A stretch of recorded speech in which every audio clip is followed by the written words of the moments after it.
बिस्मिल्लाहिर्रहमानिर्रहीम। I am professor Abid Umar from Grip institute Multan. हम बेटा वैरायटी ऑफ लाइफ पढ़ रहे थे। आज का हमारा जो टॉपिक है बेटा वो है HIV।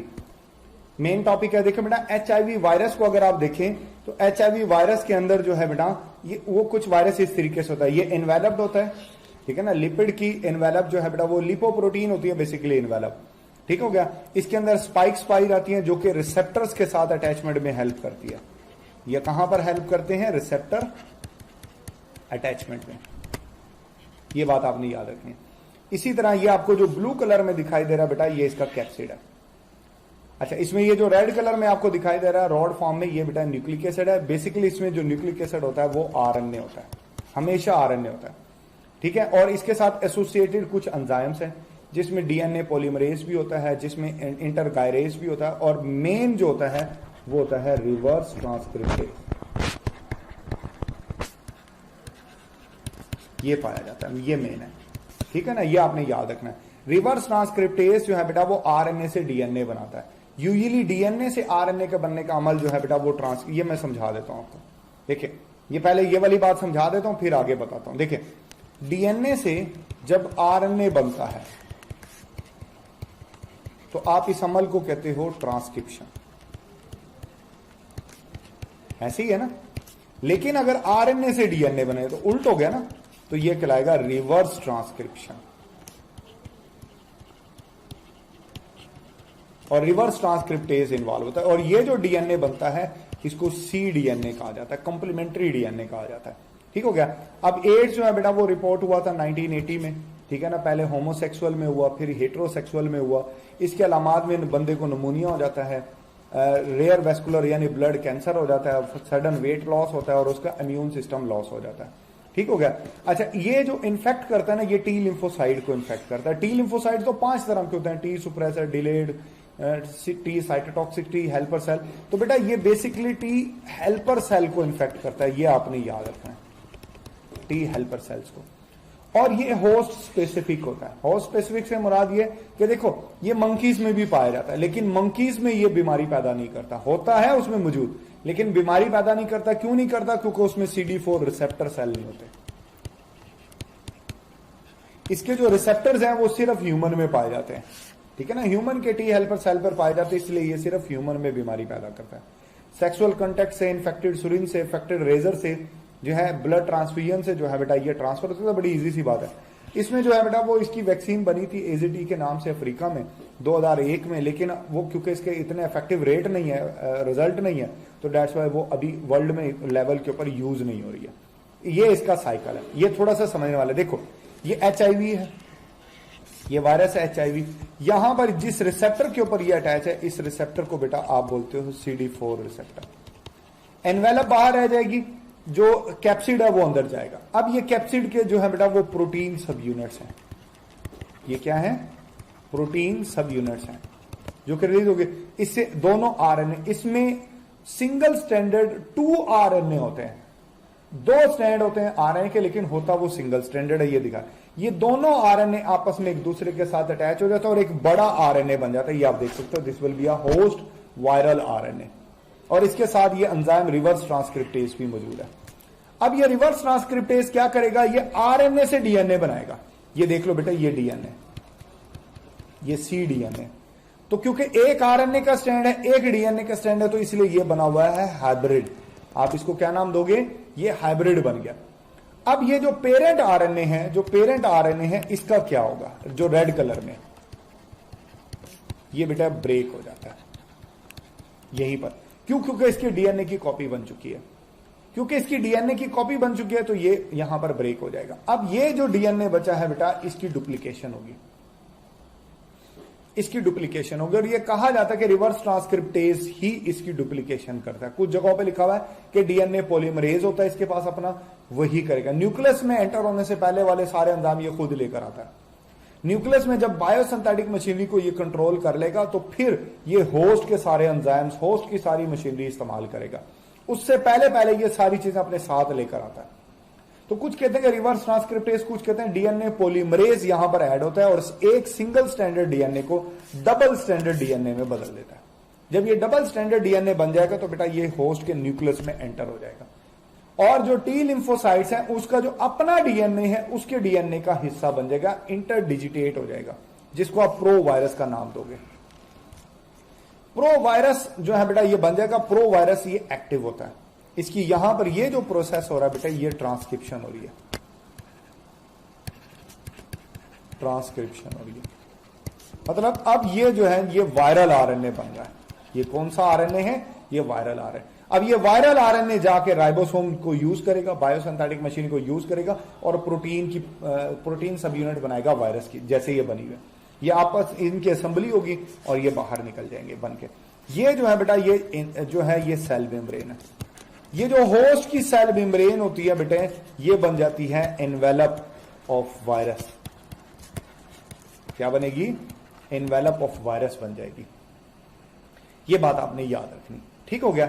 चल अब मैं इसकी एक छोटी सी वीडियो आपको बेटे जो है वो दिखाता हूं, जिसके अंदर ये सारे का सारा प्रोसेस आपको वीडियो की फॉर्म में दिखाई देगा। आपका कॉन्सेप्ट बहुत अच्छा और बहुत स्ट्रांग हो जाएगा। चले उसको शुरू करने लगा। देखो बेटा ये आपको दिखाई दे रहा है, ये एक HIV वायरस है। मैं इसको स्टार्ट करता हूं। देखिए आपको इसके अंदर के पार्ट जो है ये बेटा बाकायदा तौर पर आपको लेबल करके देगा। एनवेलप है, आपको कैप्सिड दिखाएगा, आपको रिवर्स ट्रांसक्रिप्टेज दिखाएगा, RNA दिखाएगा। जो रेड कलर में है ये बेसिकली कैप्सिड है, रिवर्स ट्रांसक्रिप्टेज इसके साथ अटैच है। यहां पर ये इसकी एंट्री अटैचमेंट दिखाएगा, ठीक है ना, अटैचमेंट जो है बेटा ये दिखाएगा आपको।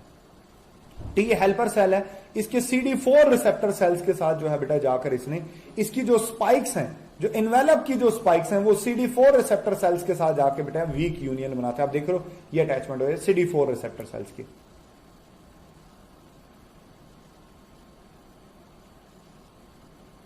ये जो है वो इसके साथ बेटा वो एब्जॉर्ब होंगे और एनवेलप जो है वो बाहर रह जाएगी। कैप्सिड जो है वो अंदर चला जाएगा, जिसके अंदर न्यूक्लिक एसिड पार्ट होगा। ये सिंपल एंडोसाइटोसिस का अमल होगा। ये आप देख रहे हैं ये यूनियन हो रही है, इनमें रिएक्शन हो रहा है। ये आप देखें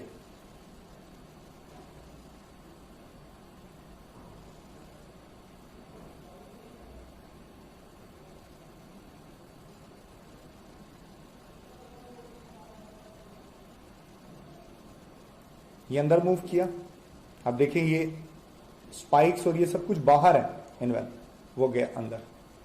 ये अब कैप्सिड डिसॉल्व होगा। ये रेड कलर वाला कैप्सिड है, ये डिसॉल्व हो जाएगा।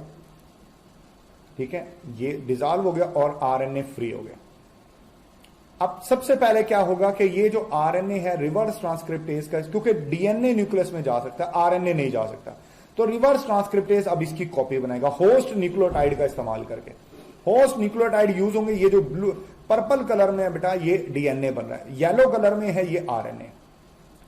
जो RNA है वो डिसॉल्व हो गया, देखिए खत्म हो गया, DNA बच गया, क्योंकि कॉपी बन गई। जब कॉपी बन गई तो फिर ओरिजिनल RNA की जरूरत नहीं है। अब इसी का इस्तेमाल होगा। देखिए इस केस के अंदर रिवर्स ट्रांसक्रिप्टेज ही इस्तेमाल हो रहा है DNA की दूसरी कॉपी बनाने के लिए, क्योंकि DNA डबल स्टैंडर्ड होता है। ये डबल स्टैंडर्ड DNA बन गया। अब एक एंजाइम होता है उसको कहते हैं इंटरगायरेज, वो इसको पिक करता है। इंटरगायरेज जो है बेटा वो इसको लेकर जाएगा, न्यूक्लियर पोर को क्रॉस करेगा और बेटा ये यूनियन करेगा, ये अटैच करेगा जो है होस्ट के DNA के साथ। होस्ट के DNA के साथ जब ये अटैच हो जाएगा, अटैच हो गया। अब ये बन गया provirus. No it is called provirus. अब आप इस स्टेज पे इसको प्रो वायरस का नाम देते हो। यहां पर अब इसकी ट्रांसक्रिप्शन शुरू हो जाएगी और यहां से जो है बेटा वो वायरल RNA बनेंगे। ये देखे ना, ये अब RNA पॉलीमरेज यूज कर रहा है होस्ट का, ये वायरल RNA बना। ये जो है बेटा टी लिम्फोसाइट का RNA नहीं बना, ये वायरल RNA। अब ये टी लिम्फोसाइट का राइबोसोम इस्तेमाल करेगा अपने प्रोटीन सब। ये देख लें होस्ट राइबोसोम यूज हो रहा है। ये कैप्सिड और कैप्सोमेयर्स प्रोटीन्स बन रही है, ये बनेगी और ये पूरे इस तरीके से बायोसिंथेटिक मशीनरी को कंट्रोल करके अपनी डुप्लीकेशन करेगा। और ये देखें ये नए बन के बाहर निकलेंगे इस तरीके से।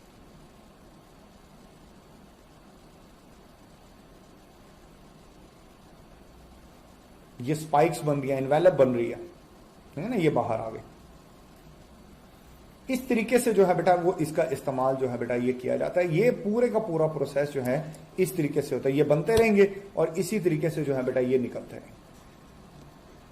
ये मल्टीपल ये देख लेंगे यूज कर रहे हैं। ये बहुत सारी ये कैप्सोमेयर्स है जो कि आपस में इकट्ठे हो रहे हैं। अब ये इकट्ठे हो रहे हैं, बाद में ये असेंबल्ड होंगे और असेंबल होके बेटा पूरा वायरस जो है अंदर कैप्सिड बनेगा, सब कुछ बनेगा। आप देखिएगा कि इसके अंदर सब कुछ वैसे ही था जैसे जब ये एंटर हुआ था। ये मुख्तलिफ एंजाइम्स इसको सॉर्ट आउट करेंगे। प्रोटीएज क्योंकि ये प्रोटीन है, एंजाइम्स के नाम याद रखना आपके लिए जरूरी नहीं है क्योंकि ये आपके सिलेबस में नहीं है। ये देख लें, ये असेंबल्ड होके फाइनली जो है वो ये वायरस जो है, नया वायरस जो है बन जाएगा।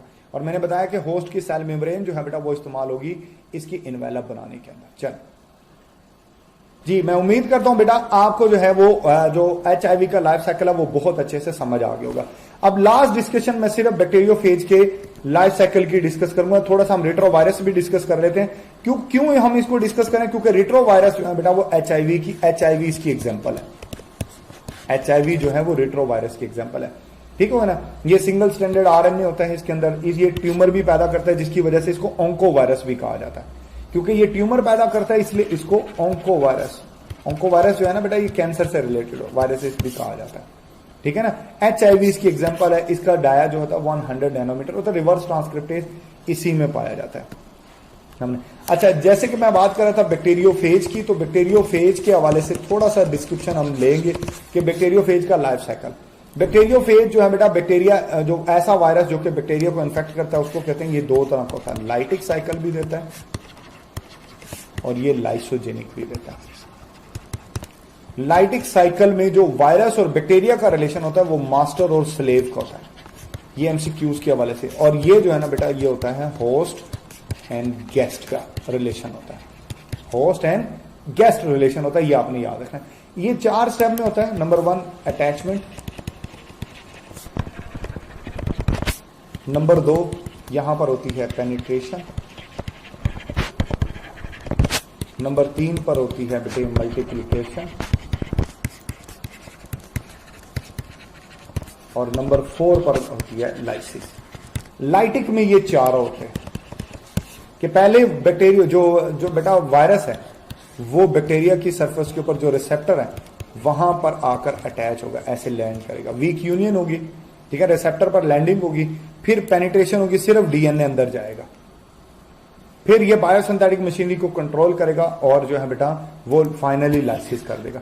लाइसोजेनिक में ऐसा नहीं होता। लाइसोजेनिक में बेटा ये दोनों स्टेप होते हैं, ठीक है ना। बट मल्टीप्लिकेशन और मल्टीप्लिकेशन भी हो जाती है कि DNA के क्रोमोसोम के साथ साथ जो है बेटा जो होस्ट DNA तो उसके साथ साथ ये कॉपी करके डेवलप होता रहता है, लेकिन बायोसिंथेटिक मशीनरी को कंट्रोल नहीं करता लाइसोजेनिक में। लाइसोजेनिक में बेटा ये प्रोफेज बनाता है। प्रोफेज ये होता है कि बेटा ये होस्ट के DNA का हिस्सा बन जाए। ये मसलन फर्ज कर लें होस्ट DNA, तो वायरल DNA अगर होस्ट DNA का हिस्सा बन जाए, ऐसे ये बन गया, तो इसको आप नाम देते हो प्रोफेज का। प्रोफेज याद रखना, प्रोफेज और प्रो वायरस 2 डिफरेंट चीजें। ओरली बता देता हूं, प्रोफेज बनता है बैक्टीरिया में, प्रो वायरस बनता है टी हेल्पर सेल में। HIV के केस में प्रो वायरस एक्टिव होता है जबकि प्रोफेज इनएक्टिव होता है। ये मल्टीप्लाई जो है बेटा ये सिर्फ होस्ट DNA के साथ जो नॉर्मल रेप्लिकेशन होती है सिर्फ उसमें मल्टीप्लाई होता है, वरना नहीं होता, ठीक हो गया। अच्छा, एक और बात याद रखनी है कि इसको आप टेम्परेट फेज भी बोलते हो, जबकि इसको जो है बेटा वो टेम्परेट फेज इसको कहा जाता है। टेम्परेट फेज भी कहते हैं, इसको कहते हैं विरुलेंट फेज। विरुलेंट फेज इसको कहा जाता है, ये याद रखना है, ये आपने नहीं भूलना। इसको टेम्परेट फेज भी बोलते हैं, इसको। अच्छा, फिर लाइसोजेनिक से लाइटिक में कन्वर्ट होना, इसको जो है बेटा वो इंडक्शन कहा जाता है। दोबारा बोल रहा हूं, लाइसोजेनिक से लाइटिक साइकिल में कन्वर्ट होना, इसको इंडक्शन कहते हैं। ये बातें आपने याद रखनी है। यहां पर मैं अपना ये टॉपिक जो है बेटा वो वाइंड अप करता हूं। आपके जहन में किसी किस्म की कंफ्यूजन हो तो बेटा आप मुझसे पूछ सकते हैं। अपना बहुत सारा ख्याल रखिएगा। Thank you. अल्लाह।